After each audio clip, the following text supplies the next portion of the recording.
देखा बरसाता बरखा के पानी दोनों जानी के भीगे जवा। तेरी यादों में अक्सर, तेरी यादों में अक्सर सपने संजोते हैं हम, तुमसे दिल लगा के दिन रात रोते हैं।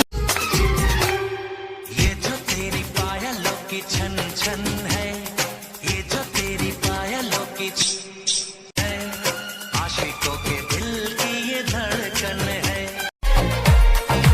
आपका आना क्या दिल धड़काना, क्या मेहंदी लगा के क्या अबे तू क्या बह रही है, सुनाई नहीं देता?